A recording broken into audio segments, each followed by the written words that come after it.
Altogether, our Savior Jesus Christ destroyed death and brought life to light through the gospel.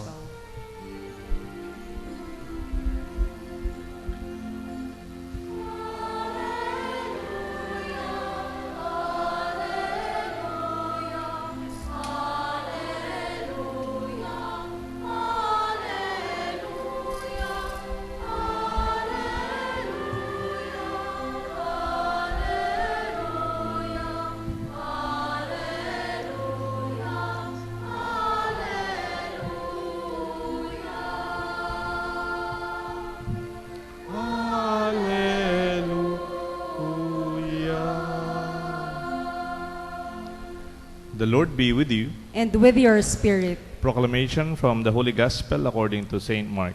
Glory to you, O Lord.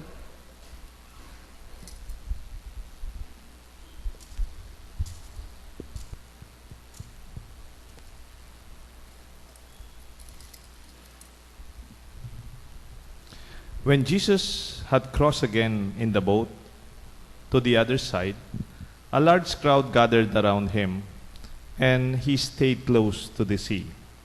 One of the synagogue officials named Jairus came forward. Seeing him, he fell at his feet and pleaded earnestly with him, saying, "My daughter is at the point of death. Please come, lay your hands on her, that she may get well and live." He went off with him, and a large crowd followed him and pressed upon him. There was a woman afflicted with hemorrhages for 12 years. She had suffered greatly at the hands of many doctors and had spent all that she had. Yet she was not helped, but only grew worse. She had heard about Jesus and came up behind him in the crowd and touched his cloth. And she said, "If I but touch his clothes, I shall be cured." Immediately her flow of blood dried up. She felt in her body that she was healed of her affliction. Jesus, aware that at once that power had gone out from him, turned around in the crowd and asked, "Who touched my clothes?" But his disciples said to him, "You see how the crowd is pressing upon you, and yet you ask, 'Who touched me?'" And yet Jesus still looked around to see who had done it. The woman, realizing that what happened to her, approached in fear, trembling. She fell down before Jesus and told him the whole truth. Jesus said to her, "Daughter, your faith has saved you. Go in peace and be cured of your affliction." While he was still speaking, people from the synagogue's official's house arrived and said, "Your daughter has died. Why trouble the teacher any longer?" Disregarding the message that has reported, Jesus said to the synagogue official, "Do not be afraid, just have faith." He did not allow anyone to accompany him inside except Peter, James, and John and his brother of James. When they arrived at the house in the synagogue official, he caught sight of a commotion, people weeping and wailing wildly. So he went in and said to them, "Why this commotion and weeping? The child is not dead, but asleep." And they ridiculed him. Then he put them all out. He took along the child's father and mother and those who were with Jesus, and entered the room where the child was. He took the child by the hand and said to her, "Talita kum," which means, "Little girl, I say to you, arise." The girl, a child of 12, arose immediately and walked around. As they were utterly astounded, he gave strict orders that no one should know this, and that she should be given something to eat. My dear friends, the Gospel of the Lord. Praise to you, Lord Jesus Christ.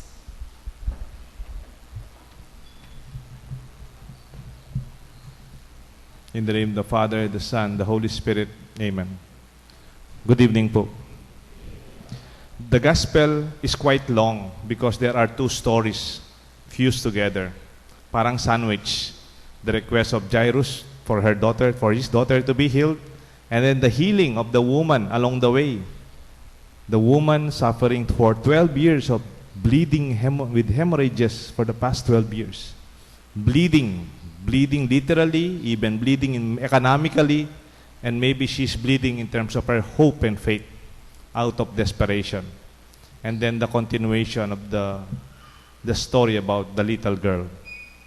But with those two stories, dalawang story, mayroon pong pagkakapareho. First, they happen in the midst of a pressing crowd.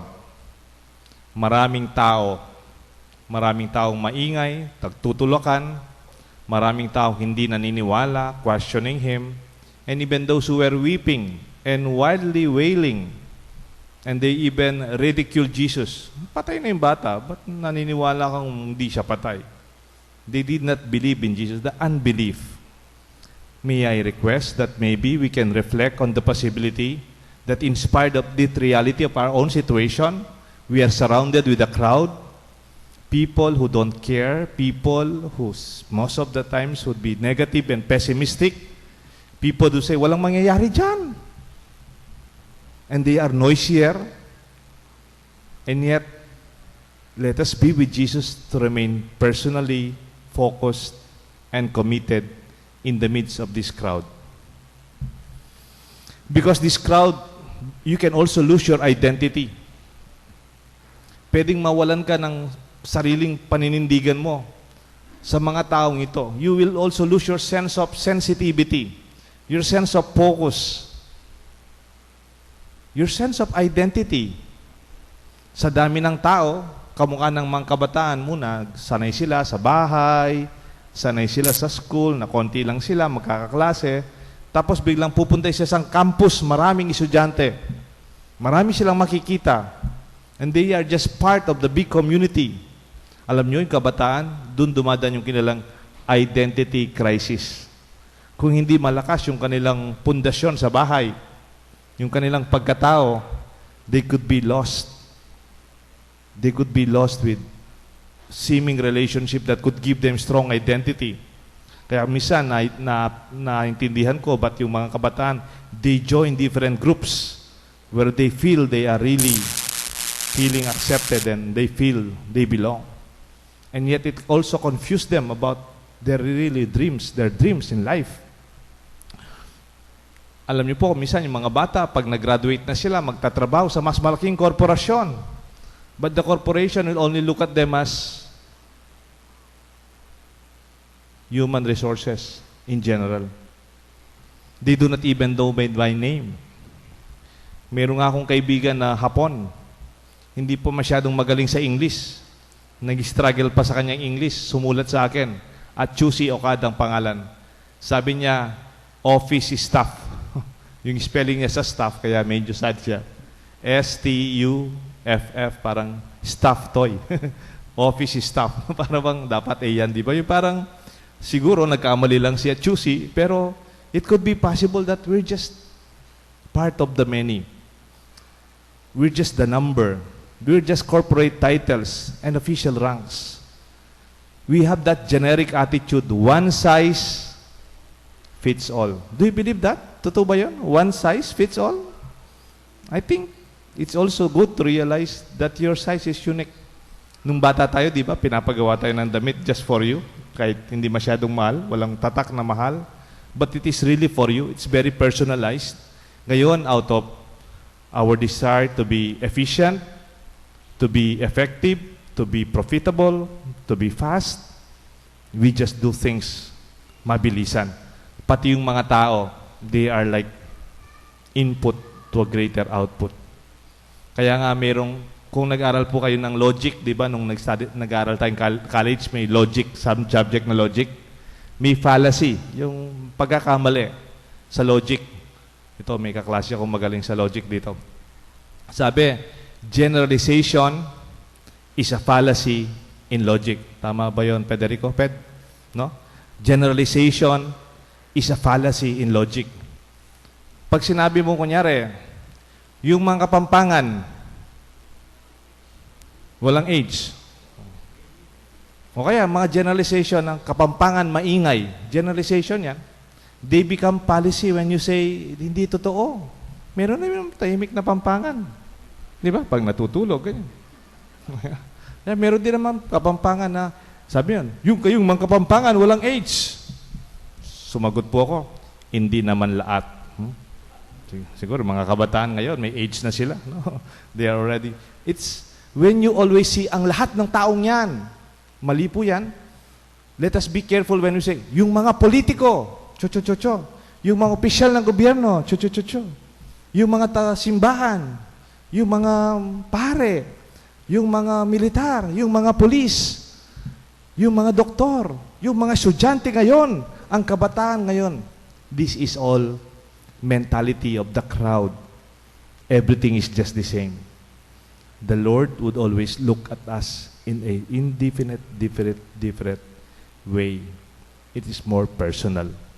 Pag nagdarasal po tayo, don't let go of your personal prayers. Kahit meron tayong common prayers, meron tayong common intentions, I ask you to always offer your personal intention. Because what we do, in spite of the crowd, is also personal. Sometimes, there's also, other than the conflict in our own sense of identity, is also, we could also lose our sense of empathy.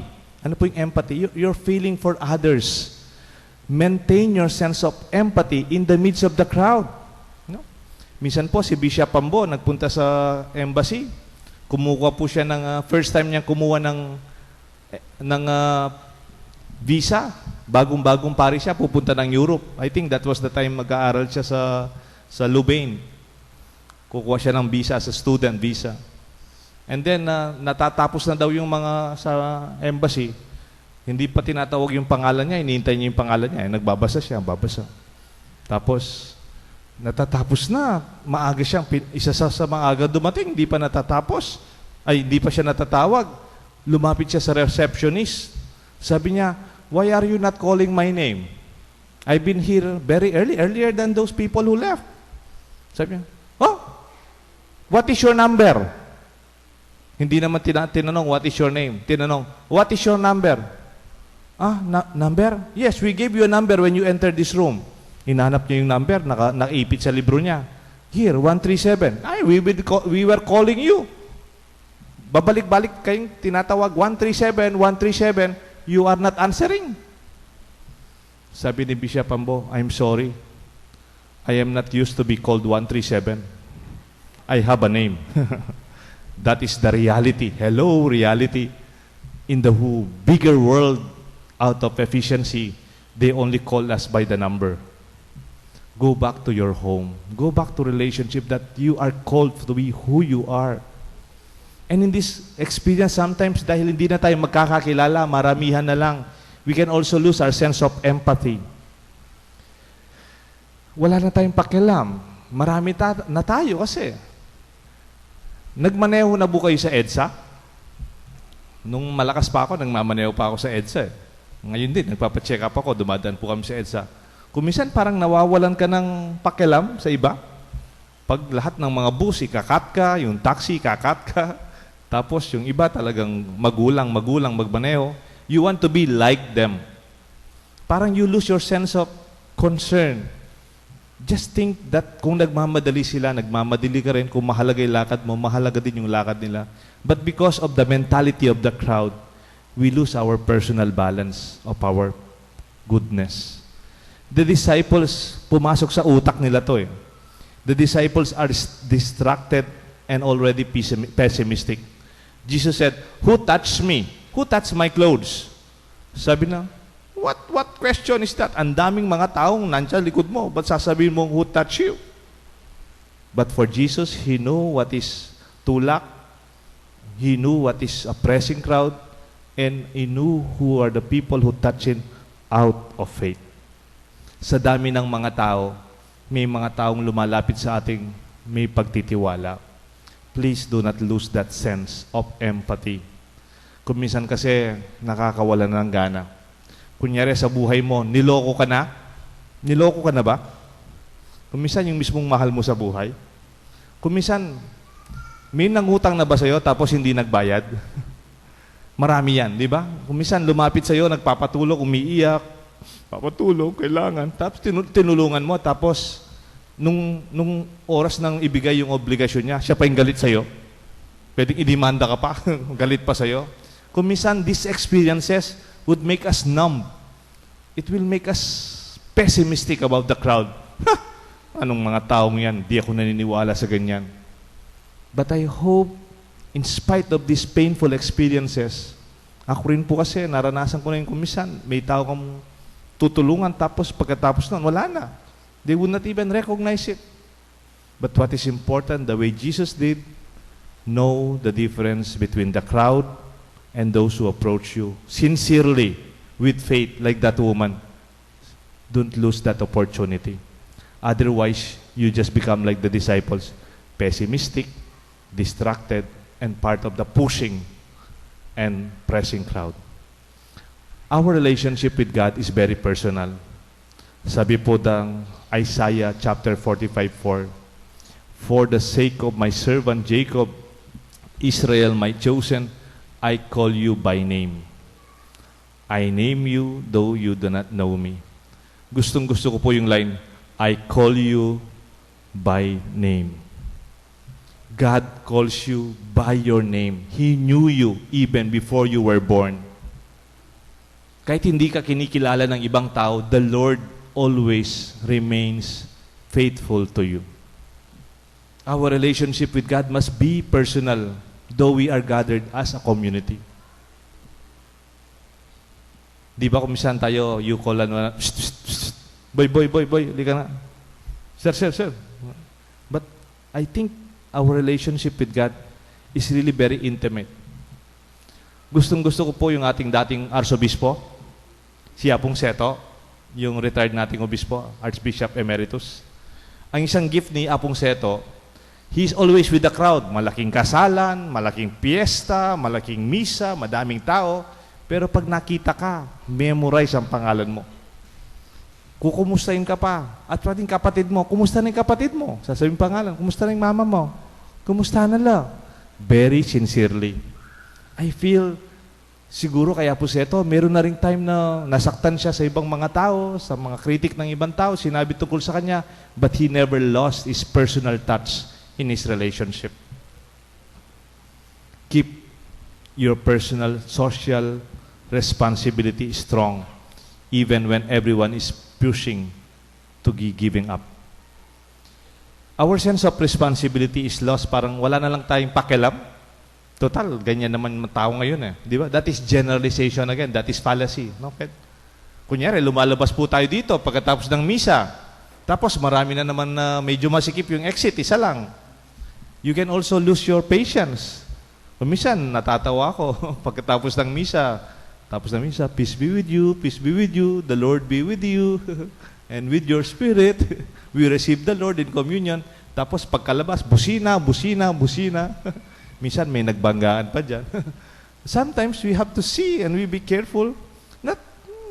Let us not lose our sense of responsibility as not only empathy, that is personal, our social sense of responsibility. Mayroon pong study ginawa sa isang libro, ang title ng libro, Tipping Point by Malcolm Gladwell.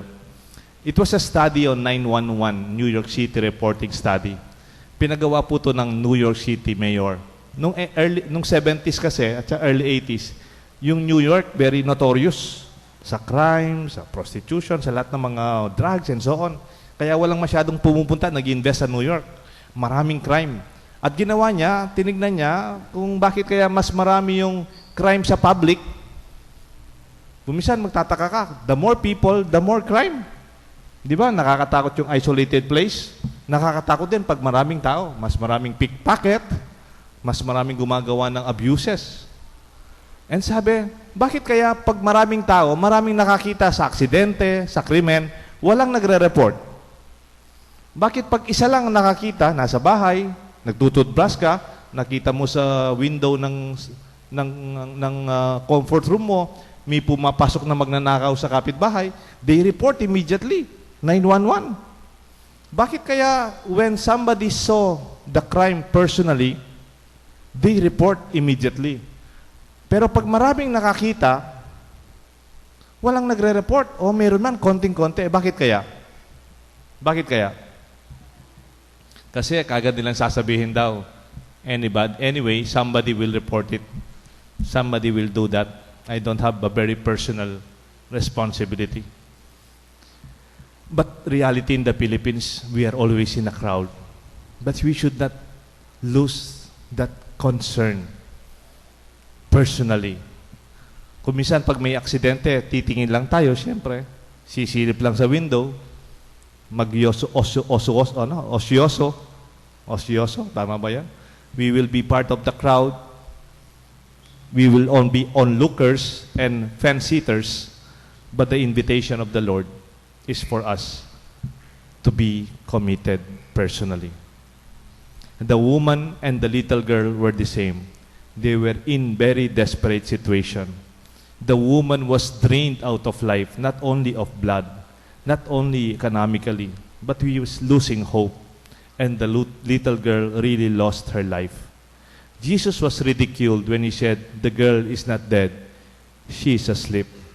Kumisan kasi pag maingay ng masyadong mga tao, when you are exposed to a lot of people, magtutulog-tulugan ka na lang.